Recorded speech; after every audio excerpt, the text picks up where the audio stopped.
হাইকোর্টের শুনানি 7 আগস্ট ছিল, সেটাকে আমরা 21 আমি নিজে আইনমন্ত্রী আমাদের অ্যাটর্নি জেনারেল সকলের সঙ্গে বসে আমরা অনুরোধ করলাম উচ্চ আদালতে যেটাকে সামনে এগিয়ে নিয়ে আসা যায় কিনা। আনা হলো 21শে জুলাই, সেখানে বসালো।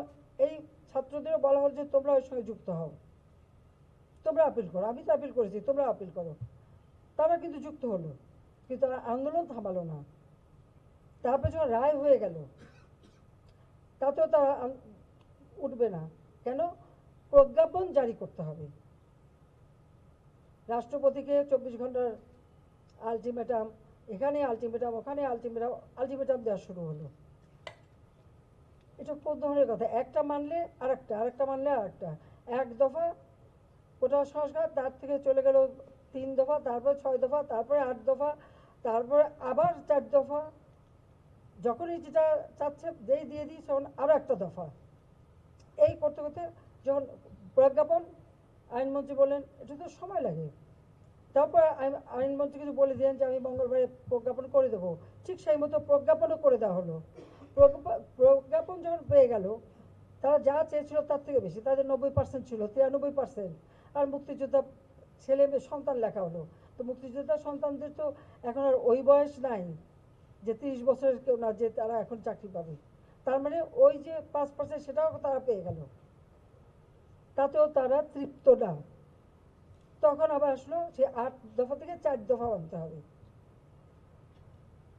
এটা কি যে বাধ্য হলাম আমরা, যখন চারিদিকে এইভাবে আগুন, এই টেলিভিশনে যখন আগুন লাগলো, এখানে হাজার হাজার লোকের টেলিভিশন আক্রমণ করছে।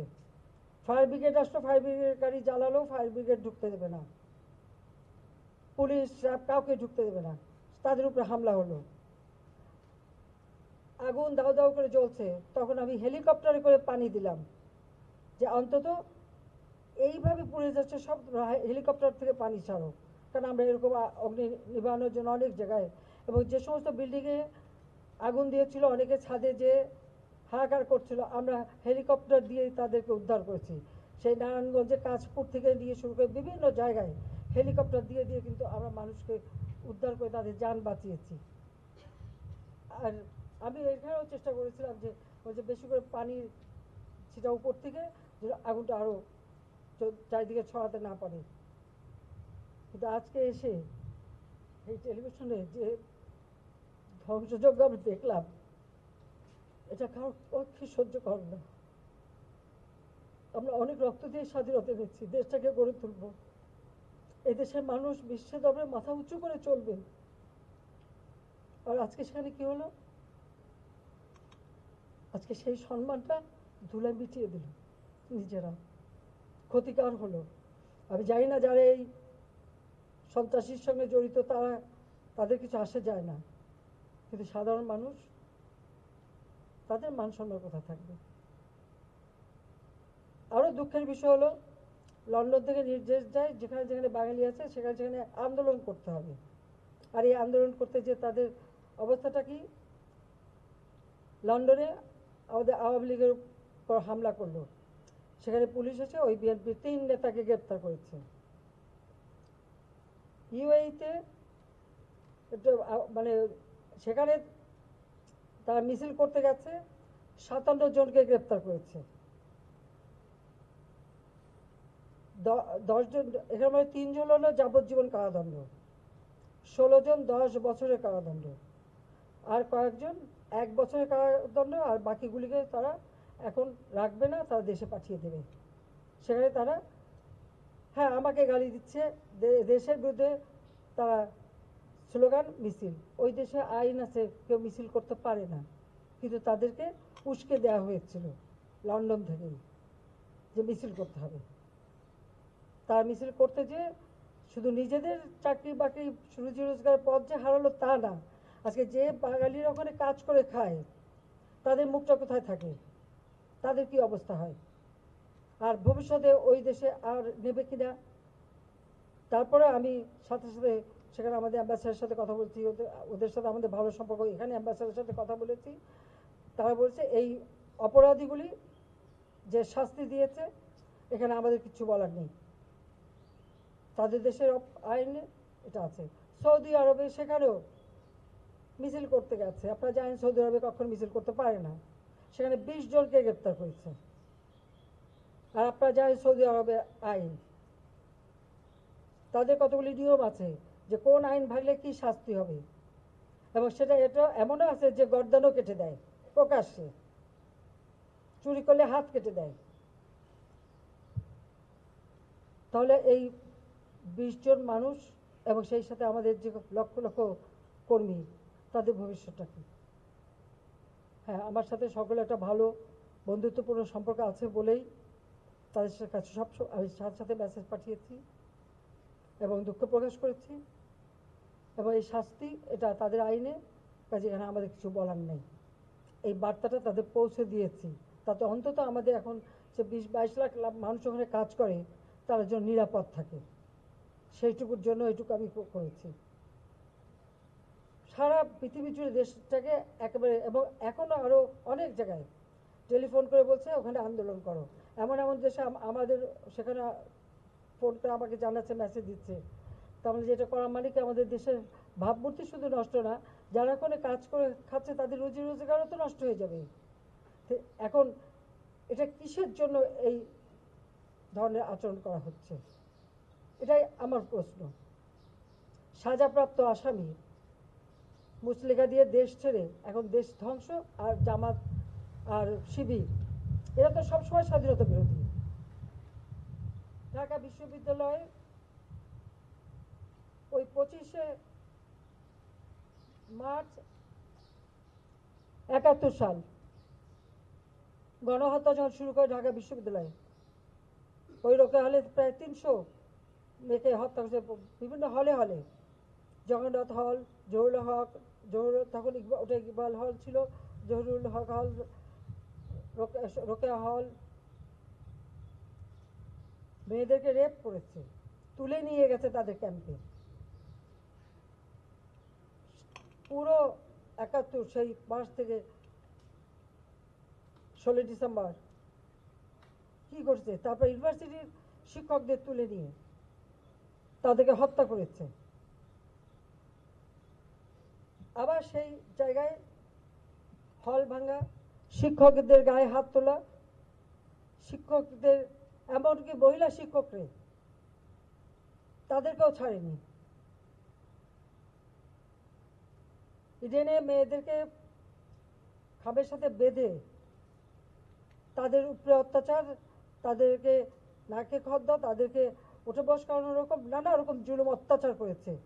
কি অপরাধ কি ছাত্রলীগ করে, সেই জন্য এইভাবে ছাত্রলীগের মধ্যে কোনো হলের কামরা নাই যেগুলি ভাঙচুর, লুটপাট আর আগুন দেওয়া না হয়েছে। তাদের সার্টিফিকেট সব আমার কাছে বলছে, আমি তাদের বলে দিচ্ছি তোমার সব বেরিয়ে আসো, ক্লাসে যাবা না। তাদের কান্ডাক্ট আমাদের সার্টিফিকেট সব আমরা এগুলি সব পাওয়া যাবে, কিন্তু আমি চাই না তোমরা সংঘাতে জড়াও। শুধু প্রতিবাদ সেদিন একদিনই তারা করেছে, যখন ওই রাজাকার বলেছে, তাছাড়া তো তারা করেনি। তারা সবসময় সহনশীলতা দেখেছে সকলেই, না এখনও তাদের উপরেই ক্ষোভ। কিন্তু যারা এই ধরনের ঘটনা ঘটালো, শিক্ষকের গায়ে হাত তুললো, ছাত্রদের মারলো, হলগুলি লুটপাট করলো, তাদের কি হবে? সারা বাংলাদেশটাকে একটা মানে নরক বানানোর চেষ্টা। আমরা বাধ্য হলাম কারফিউ দিতে, বাধ্য হয়েছি সেনাবাহিনী রাখতে, কারণ মানুষের জানমাল রক্ষা করা এটা আমাদের কর্তব্য। আজকে মানুষের মাঝে স্বস্তি ফিরে এসেছে, কিন্তু এখন আবার কি সেই মেট্রো রেল স্টেশন পুড়িয়ে দিয়েছে। যারা আজকে অল্প সময়ের মধ্যে এক জায়গা থেকে আরেক জায়গায় যেতে পারত, আজকে সেটা বন্ধ। আবার সেই ট্রাফিক জ্যাম, আবার সেই পূর্বের অবস্থায় মানুষকে ফেলে দিল। এলিভেটেড এক্সপ্রেসওয়ে সেখানেও আগুন দিয়ে পোড়ালো। যে এক্সপ্রেসওয়ে দিয়ে এয়ারপোর্টে মাত্র 15-20 মিনিটের মধ্যে মানুষ পৌঁছাতো, 10 মিনিটের মধ্যে পৌঁছাতো, সেটাও বন্ধ। আবার সেই ট্রাফিক জ্যাম। আমি তাই দেশবাসীকেই বলবো, এই ঢাকাবাসীকেও বলবো, যে যাদের জন্য আজকে আপনাদের এই দুর্ভোগ, আমি তো করে দিয়েছিলাম, কিন্তু যারা এটা ধ্বংস করলো, আর যাদের জন্য এই দুর্ভোগ, যাদের জন্য আজকে বিদেশে বাংলাদেশের ভাবমূর্তি নষ্ট হচ্ছে, আমি তাদের বিচারের ভার এদেশের জনগণের উপরেই দিয়ে যাচ্ছি। আমি তাদের উপরে দিয়েছি যারা এদেশের মানুষের রুজির উপরে হাত দিয়েছে। রুজির পথ বন্ধ করে দিয়েছে। তাদের বিচার জনগণকেই করতে হবে, কারণ এদেশের জনগণই একমাত্র শক্তি। বিভ্রান্ত ছড়ায় কেউ কাউকে যেন কোনো রকম মিথ্যা অপপ্রচার চালিয়ে কাউকে যেন বিভ্রান্ত করতে না পারে। আসল সত্যটা জানুন, যারা এসবের সাথে জড়িত সারা বাংলাদেশের আনাচে গানাচে যে যেখানে আছে তাদের খুঁজে বের করুন, তাদের খুঁজে বের করুন এবং তাদের শাস্তির ব্যবস্থা করার জন্য সহযোগিতা করুন। আমি দেশবাসীর কাছে সেই আহ্বান জানাই। এই দেশটা আমরা অনেক কষ্ট করে স্বাধীন করেছি, আর আজকে বাংলাদেশের উন্নয়নের রোল মডেল। আজকে বাংলাদেশ এক ধাপ উন্নত হয়েছে, উন্নয়নশীল দেশের মর্যাদা আমরা পেয়েছি। সেই মর্যাদাটাকে ধ্বংস করার জন্যই এই ধ্বংস যজ্ঞ। আজকে এখানে এসে আমার সেই অতিথির স্মৃতিগুলো মনে পড়ে। আমি কতবার এখানে এসেছি, প্রত্যেক নির্বাচনের আগে এখানে ভাষণ দিতে এসেছি, এখানে নানা অনুষ্ঠানে এসেছি। আজকে যে ধ্বংসযজ্ঞ দেখলাম, এটা কতদিন এটা আবার পুনরায় প্রতিষ্ঠা করা যাবে জানি না। টেলিভিশনের সাথে যারা কর্মরত, আপনারা নিজের জীবনের ঝুঁকি নিয়ে আপনারা অনেক চেষ্টা করেছেন, কিন্তু ওই সন্ত্রাসীদের কাছে এটা পাওয়া অত্যন্ত কষ্টকর ছিল।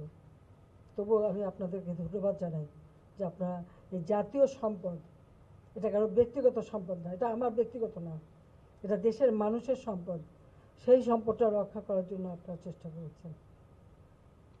আমাদের আর আমার বোধহয় আমি আসলে আমি কথা বলতে পারছি না, এটা দেখে পড়ে এক একটা জিনিসটা হলে যেটা গড়ে তুলি অনেক কষ্ট করেই করতে হয়, দিন রাত অক্লান্ত পরিশ্রম করি।